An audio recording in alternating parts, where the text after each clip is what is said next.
Thus far, you have woven a tale of adventure that has incorporated yarns from the maidens of the South and West Isles.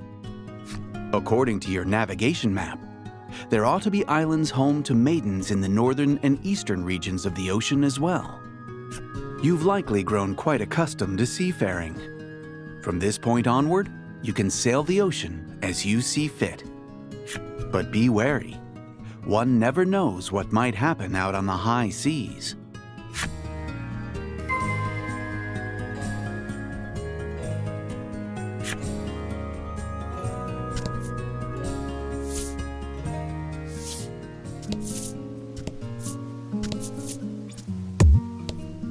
Nope. Stop right.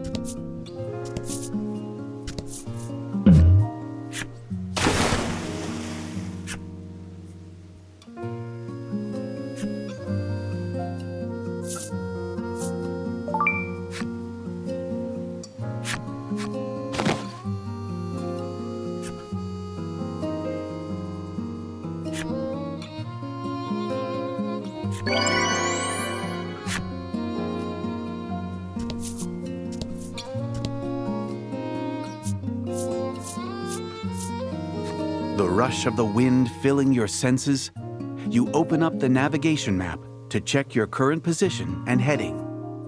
In the eastern region of the sea, there is supposed to be an island with a maiden living on it. However, the present look of the skies makes it clear that those waters will soon be battered by a storm. You could still turn back now if you so choose. You decide to head for the East Isle. In the shadows of a rocky reef, there seems to be a good place to moor the ship. It would behoove you to prepare for the coming storm.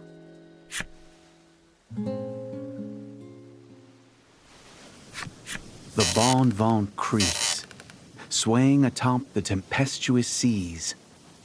You and your companions huddle in the ship's cabin, the dim light of your lantern threatening to fade at any moment as you all wait for the storm to pass.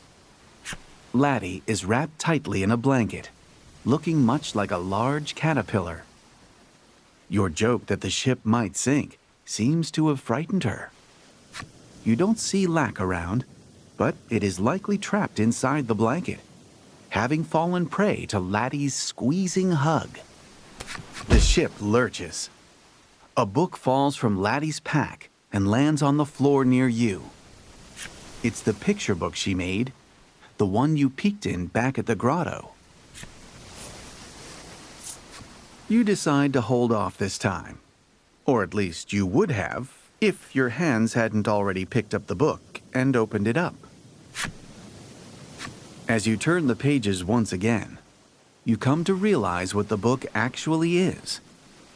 At first you thought it was just a picture book, but the first half of it actually appears to be Laty's own diary. It's full of passages which detail Laty's life when she was little, a time when she still dreamed of becoming a maiden.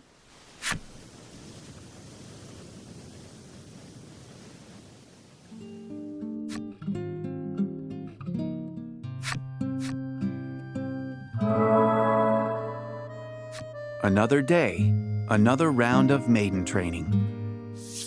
Dad is always there to encourage me when I do a good job, so no matter how tough it gets, I can handle it. I decided I'd head straight home once I finished, since Mom was waiting for me.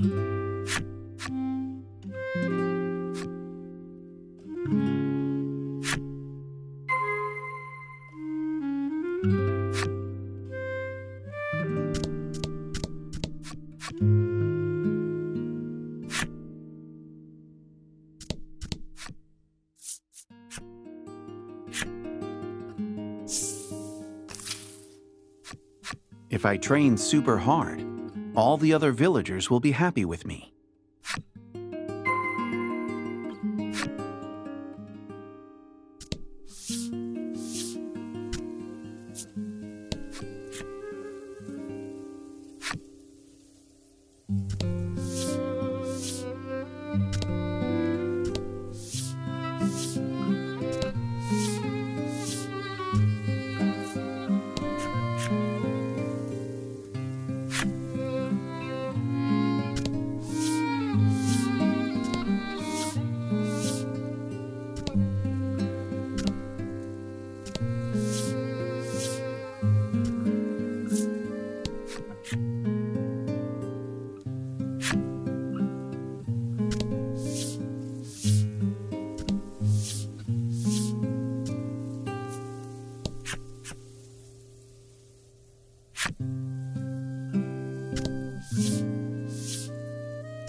I have to keep these people smiling. I have to become the maiden. Mom's the current maiden of our village, and she's a great cook and an awesome person. She's been making tons of really delicious food lately. The food tastes so good, and when I start shoveling it into my mouth, forgetting to even chew it, Mom warns me, "Slow down so you don't choke." And then Dad calls me a piggy, even though he always eats more than me. I wish we could be happy like this forever. If I become the maiden and protect the village, will my family be able to stay together like this forever? I get really worried and ask my parents about it. Dad gives me a gentle nod, but for some reason, Mom doesn't say anything.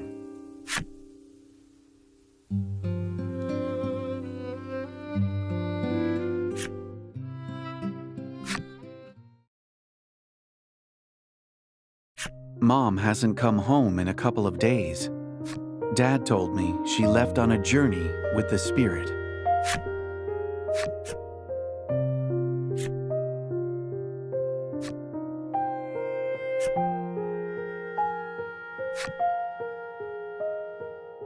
I know what Mom did was really important, but for some reason, I can't stop crying about it.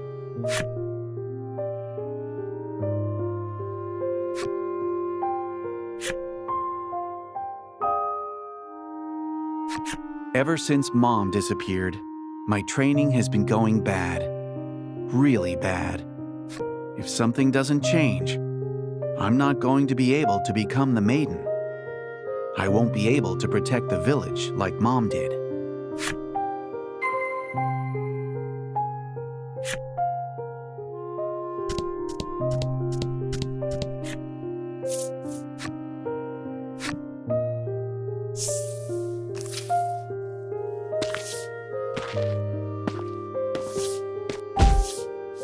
I leave the shrine to go home, when suddenly a young man from town bumps into me. Pain in the ass. His voice is irritated, and he walks away without apologizing. Ever since my training started to go badly, the villagers have been mean to me.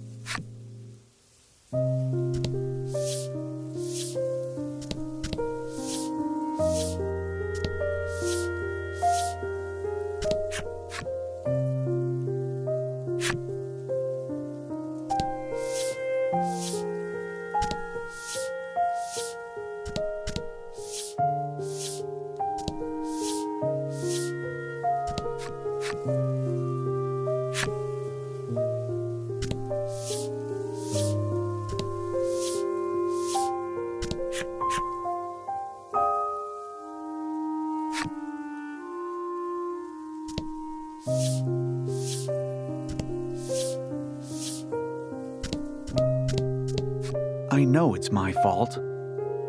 I know it's because I can't become the maiden. Not even Dad supports me anymore. He hasn't come to watch my training in a long time. I think he might hate me now. I've got to work harder so Dad will like me again.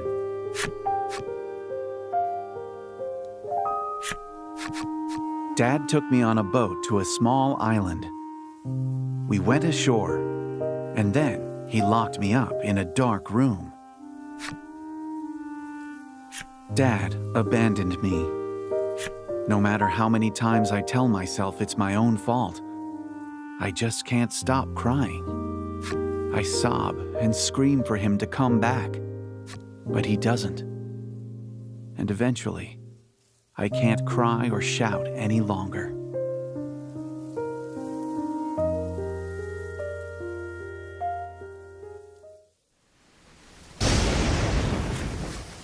A sudden wave rocks the ship, tearing your eyes away from the diary. In the lantern-lit cabin, Laty is fast asleep. still wrapped up in her blanket. You think back upon the first day you found her, collapsed on the shore of Omega Isle. Had she just escaped from the islet where she had been confined and wound up drifting ashore? Now aware of the painful memories spelled out in her diary, your heart wavers like the light sputtering in the lantern.